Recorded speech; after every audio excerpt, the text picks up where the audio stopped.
sana.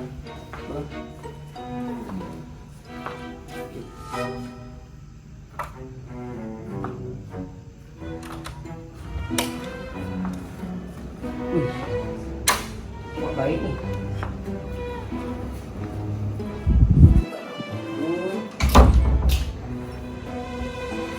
Seorang ni kita layan drama.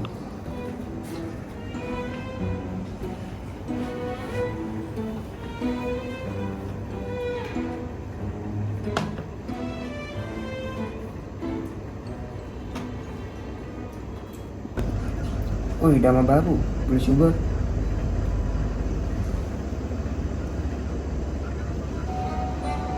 I want you to settle down. Boleh tahan cerita ni. Layan lah.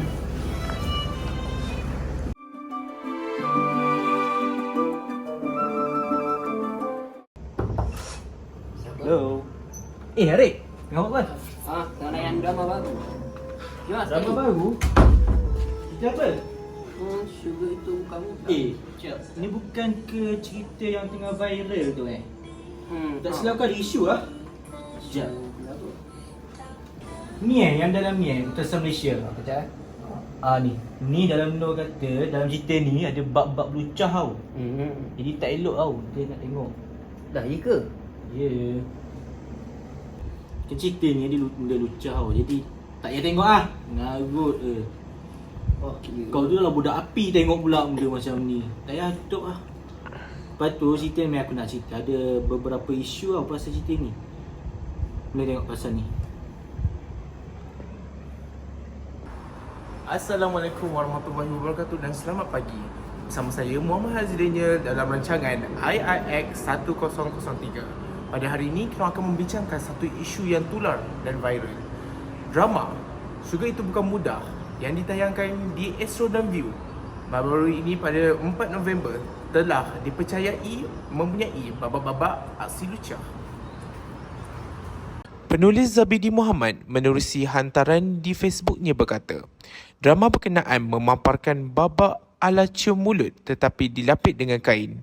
Selain itu, terdapat babak pelakon lelaki dengan wajah sedang menikmati keseronokan akibat seorang wanita duduk di bawah mejanya. Tegas Zabidi, stesen televisyen dan penerbit sudah semakin berani membuat provokasi untuk melihat sejauh mana Kementerian Dalam Negeri dan Perlembagaan Penampisan Filem boleh bertindak ke atas mereka. Katanya, penerbit bukan tidak tahu bahawa babak seperti itu bertentangan dengan nilai yang dipegang oleh penonton beragama Islam, tetapi sengaja mencuba dan mempromosikan drama berkenaan. Tegas Zabidi lagi, konotasi lucah tidak sepatutnya ada dalam drama Melayu yang ditayangkan dalam televisyen tempatan. Tambahnya, penonton Melayu berhak menunjukkan sikap dan menyatakan pendirian berhubungan drama yang ditayangkan. Sugar Itu Bukan Mudah ialah sebuah siri drama televisyen Malaysia 2023 arahan Ira Rahman dibitangi oleh Amir Anaf, Ana Joblin dan beberapa artis lain. Kirek, tadi dah tengok video dia kan. Jelas lah pasal isu dalam video ni. So, aku ada usah-usah sikit lah. Ada pasal hukum, pasal drama. Jadi hukum-hukum ni sekejap. Antaranya kita tengok atas. Okay, baik. Seterusnya. Okay, ni berkaitan hukum dan dalil berkaitan hiburan dalam drama. Okay, tadi kita tengok yang dalam drama ni ada unsur-unsur maksiat. Okay, jadi hukum kat sini adalah haram. Kenapa haram? Sebab Islam ni ia melarang segala bentuk hiburan yang melibatkan aktiviti ataupun bahan-bahan yang diharamkan. Contohnya, judi, minum arak dan aktiviti yang melibatkan kezaliman dan juga maksiat. Okay, tadi ada scene yang melibatkan situasi yang melibatkan maksiat. Jadi, sah-sahlah benda tu haram. Jadi benda ni dikuatkan lagi dengan dalil daripada surah Maidah ayat ke-90 yang membawa maksud, hai orang-orang yang beriman, sesungguhnya khamar, judi, berhala dan mengundi nasib dengan panah adalah perbuatan keji yang termasuk perbuatan syaitan. Maka jauhilah perbuatan-perbuatan itu agar kamu mendapat keberuntungan. Okey, baik. Tadi kita sudah jelaslah dengan hukum tentang situasi tadi. Okay, jadi bila kita dah tahu benda tu haram, jadi apa tugas kita sebagai orang Islam? Jadi tugas kita sebagai orang Islam ni adalah untuk menjalankan amar makruf dan nahi munkar. Daripada Abu Sa'id Al-Khudri radhiyallahu anhu berkata, saya mendengar Rasulullah sallallahu alaihi wasallam bersabda, siapa yang melihat kemungkaran, maka ubahlah dengan tangannya. Jika tidak mampu, maka ubahlah dengan lisannya, dan jika tidak mampu lagi, maka ubahlah dengan hatinya. Dan hal tersebut adalah selemah-lemahnya iman. Hadis riwayat Muslim. Jadi macam mana kita nak laksanakan amar ma'ruf dan nahi munkar ni? Jadi terdapat 3 peringkat yang boleh kita gunakan ataupun 3 pendekatan. Yang pertama daripada hadis tadi adalah dengan menggunakan tangan. Di sini bahawa maksud pemerintah perlu gunakan kuasa pemerintahan dengan melaksanakan dan menguatkuasakan undang-undang. Dekat sini pemerintah boleh keluarkan garis panduan hiburan yang wajib diikuti dalam mana-mana industri perfilman. Yang kedua adalah dengan menggunakan lisan ataupun percakapan yang merangkumi kata-kata nasihat, teguran, pengajaran dan tunjuk ajar dan lain-lain mengikut keadaan. Jadi di sini mungkin influencer ataupun penceramah-penceramah bebas boleh mengutarakan pendapat mereka berkaitan hal-hal tersebut. Yang ketiga adalah dengan menggunakan hati, iaitu ataupun kita mengingkari dan membenci perbuatan itu dengan menggunakan hati. Di sini adalah lebih kepada individu itu sendiri. Kita tak suka benda tu, jadi kita jangan buat. Kita benci perbuatan mungkar tu dengan diri kita sendiri. Okey, baik. Seterusnya Karib, Islam ni menggalakkan penganutnya untuk menjaga kehormatan diri. Dan perkara ini telah diterangkan dalam surah An-Nur ayat yang ke-30 dan ayat 31. Tafsiran ringkas berdasarkan ayat ni adalah berkaitan pedoman untuk lelaki dan perempuan yang beriman agar menjaga pandangan dan kemaluan mereka dari perbuatan yang dilarang oleh Allah dan perintah untuk menutup aurat dan menjaga maruah diri. Yang kedua adalah menundukkan pandangan bagi seorang lelaki adalah cerminan peribadi yang mulia dan ketinggian adab. Ia adalah satu usaha bagi membersihkan jiwa dengan menahan nafsu yang ingin memperhatikan sesuatu yang mempersonakan syahwat sehingga menimbulkan fitnah. Dengan menjaga pandangan ini, maka tertutuplah pintu yang pertama yang mana mengheret kepada penyimpangan dan godaan. Jadi sesiapa yang segera berpaling daripada apa yang diharamkan, maka Allah akan anugerahkan ke dalam hatinya rasa manisnya beribadah. Di sini, pandangan kali pertama tanpa sengaja adalah dimaafkan. Jadi apa pengajaran yang kita boleh ambil berdasarkan surah An-Nur ni? Yang pertama, kita sebagai umat Islam ataupun makhluk Allah ni, janganlah sesekali menyalahgunakan nikmat Allah dengan melakukan maksiat, seperti tidak menjaga pandangan dari perkara yang haram. Contohnya, menonton drama tadi. Kan banyak scene-scene yang pelik-pelik tu kan. Seterusnya adalah tutuplah aurat sesuai dengan syariat Islam, yakni tidak berlebih-lebihan dan melampau. Dalam sini, bila seseorang itu menjaga auratnya, nescaya maruahnya sendiri juga akan terjaga. Itulah hukum-hukum tadi pasal drama ni. Faham tak? Macam tu. Assalamualaikum. Salam. Rancak sih bang. Tengok pasal apa ni? Sampai keluar dengar tadi. Arif tengok drama tadi. Drama apa tu? Drama yang ni lah yang viral baru ni, yang pasal soft porn tu. Oh yang syurga tu Syurga apa? Syurga itu bukan mudah. Oh yang tu kan? Oh itu ada lalu kat TikTok aku. Dia adalah influencer tu. Dia cerita pasal guideline lah kat cerita tu. Ni cuba korang tengok video ni. Bismillahirrahmanirrahim. Assalamualaikum warahmatullahi wabarakatuh. Kembali lagi kita dalam siri Biar Tahu Jangan Keliru. InsyaAllah pada video kali ini saya ingin kongsikan 6 panduan lakonan menurut Islam. Sebelum itu, menurut Yusuf Al-Qaradawi dalam kitabnya Al-Halal wal-Haram fil Islam menyatakan bahawa hiburan itu diharuskan kerana ianya boleh menggembirakan hati, menenangkan jiwa, merehatkan minda, tetapi tidak boleh mengandungi unsur caci maki, maki hamun dan sebagainya yang akan mengundang perbuatan dosa. Baiklah, panduan yang pertama adalah pakaian dan aurat. Hendaklah berpakaian sopan dan juga menutup aurat supaya tidak menimbulkan sebarang fitnah.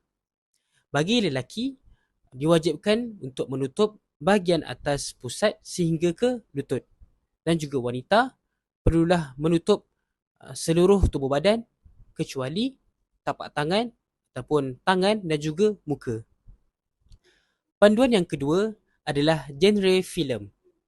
Hendaklah genre filem tidak mempromosikan unsur lucah, unsur tahyul, khurafat dan sebagainya yang akan memberi kesan negatif kepada penonton yang melihat. Ini akan memberikan kesan yang negatif kepada penonton, terutamanya golongan kanak-kanak yang melihat. Panduan yang ketiga adalah pergaulan ataupun ikhtilat. Seperti yang kita tahu bahawa Islam telah mengharamkan pergaulan bebas antara lelaki dan wanita kerana ianya bertujuan untuk memelihara diri daripada perbuatan zina dan sebagainya. Panduan yang keempat adalah muzik dan nyanyian. Hendaklah muzik dan nyanyian tidak melampaui batas dan mengandungi unsur-unsur yang menjauhkan diri dengan Tuhan ataupun yang melalaikan. Panduan yang kelima adalah ruang dan perkakasan ataupun dengan kata mudah adalah prop. Hendaklah tempat dan alatan perkakasan sentiasa dalam keadaan baik dan juga menepati syariat. Seperti contoh, tidak boleh menggunakan botol arak ataupun juga daging babi sebagai prop dalam lakonan kerana ianya adalah perkara yang diharamkan oleh Islam. Dan terakhir sekali adalah bahasa. Hendaklah bahasa yang digunakan ketika berdialog perlu menggunakan bahasa yang baik kerana ianya akan menunjukkan akhlak ataupun peribadi yang elok. Jadi inilah ke-6 panduan lakonan menurut Islam yang saya kongsikan dalam video ini. Semoga video ini bermanfaat untuk pendengar. Assalamualaikum warahmatullahi wabarakatuh. Korang dah tengok kan guideline yang dia bagi kan? Dah. Bagi aku rasa kalau kita tak bendung benda ni, banyak kesan dia kat anak-anak kita. Betul. Sebab benda ni social media kan, jadi dia senang lagi tersebar. Antara kesan dia yang aku rasa, jom kita tengok. Nah, Arif, Lokman, tengok ni. Biar aku terangkan. Bagi seorang yang beriman, maksiat, kemungkaran dan perkara yang membawa dosa sepatutnya dianggap sesuatu yang asing serta sukar untuk terjerumus ke dalamnya. Sebaliknya, bagi orang yang peribadinya memang ketagih kepada maksiat dan kemungkaran, perkara maksiat dan perkara yang menyebabkan ia terpelit dalam dosa adalah biasa, bukan perkara susah baginya untuk melakukannya. Rasulullah SAW pernah bersabda, sesungguhnya orang beriman itu melihat dosa yang dilakukannya itu seolah-olah ia duduk di bawah sebuah gunung yang dia sangat takut. Gunung tu dia takut runtuh menimpanya, sedangkan orang yang jahat ni melihat dosa yang dilakukannya hanyalah seolah-olah seekor lalat yang terbang lalu di atas hidungnya. Nampak kat sini, yang orang jahat ni, bukan orang jahat, maksudnya orang yang selalu melazimi dosa ni, dia tak takut pun bila dia melakukan dosa. Kita sebagai orang yang beriman ni wajib berhati-hati, jangan sampai meremehkan dosa dan tidak canggung lagi melakukan dosa. Dengar tak Arif? Lokman? Okey, ketika dunia semakin di penghujung usia ni, umat manusia semakin hilang rasa dosa. Dosa yang dilakukan terasa biasa dan perasaan bersalah tak wujud pun dalam diri mereka. Ada pula yang mengiktiraf perbuatan dosa sebagai satu hak asasi manusia. Na'udzubillah min zalik. Nah, tadi dah faham kan yang aku terang awal-awal tu. Jadi sekarang biar aku terang kesan normalisasi maksiat kepada masyarakat. Okey Arif, Man, dengar ni Okey, berbalik kepada isu kita yang berkaitan dengan unsur-unsur maksiat di dalam drama Syurga Itu Bukan Mudah. Sebagai umat Islam, tidak seharusnya kita melazimi perkara sebegini dalam seni tanah air. Banyak kesan buruk yang akan berlaku kepada masyarakat, terutamanya anak-anak muda apabila perkara ini tidak dielakkan. Yalah, kita pun tahu benda ni dalam social media kan. Jadi bila benda ni tak ada orang tegur, jadi lagi cepatlah dia merebak. Betul tak? Betul juga tu. Okey, jom kita pergi kepada kesan yang pertama. Okey, kesan yang pertama kat sini ialah manusia tu akan hilang rasa sifat malu mereka. Okey, macam mana boleh rasa malu tu hilang kan? Okey, apabila maksiat semakin tersebar luas, manusia ni dia tak akan rasa malu untuk lakukan benda yang salah tu. Sebab mereka tahu tak ada siapa pun nak tegur mereka. Padahal terang-terang benda tu salah. Mereka hanya melihat begitu saja tanpa tegur dan rasa malu dengan lakukan benda tu. Okey, kita pergi kepada poin yang kedua, iaitu maksiat akan mudah tersebar jika tak ada siapa yang tegur. Macam mana boleh tersebar kan? Maksiat yang tersebar melalui media sosial akan lebih cepat meluas kerana dunia sekarang majoritinya hanya berada di hujung jari. Ibu bapa seharusnya pantau gadget anak-anak supaya hal ni dapat dibendung dari kecil lagi. Betul tak? Okey, jom kita tengok poin yang ketiga. Poin yang ketiga kat sini iaitu maksiat menumbuhkan maksiat yang lain. Okey, biar aku terang kat sini. Seorang ulama salaf ni, dia ada cakap, jika seorang hamba lakukan kebaikan, maka hal tersebut akan mendorongnya untuk melakukan kebaikan yang lain. Dan jika seorang hamba melakukan keburukan ataupun maksiat lah, seperti kita tahu kan, maka dia pun akan cenderung untuk melakukan keburukan yang lain, sehingga keburukan itu menjadi kebiasaan bagi pelakunya. Allah. Okey, jom kita tengok seterusnya, poin yang keempat, iaitu mengelak daripada bersama orang yang soleh. Maksiat ni biasanya membuatkan kita sengaja jauhkan diri kita daripada orang yang soleh. Sebab apa? Sebab takut daripada ditegur atas maksiat yang kita lakukan. Sebab memang sifat orang soleh ni adalah mencegah kemungkaran. Okey, poin aku terakhir kat sini, jiwa akan jadi resah. Okey, sifat dosa tu adalah meresahkan. Apabila seorang itu terperangkap dengan maksiat, maka secara langsung lah kita akan menjadi seorang yang gelisah. Rasulullah juga ada bersabda, mintalah fatwa pada jiwamu, mintalah fatwa pada hatimu. Baginda juga menyatakan sampai 3 kali, kebaikan adalah sesuatu yang menenangkan jiwa dan menenteramkan hati, sedangkan keburukan, iaitu dosa lah, selalu menggelisahkan jiwa dan menggoncangkan hati. Tu semua kesan-kesan dia lah. Kalau korang still nak tengok cerita yang macam ni lah. Ush, dahsyat juga kesan menormalisasikan maksiat ni. Itulah kesan-kesan dia. Korang jelas lah pasal benda ni. Okay, berapa? Dengar Rik, nanti korang tengok benda ni. Dah lewat ni, jom kita balik. Jom.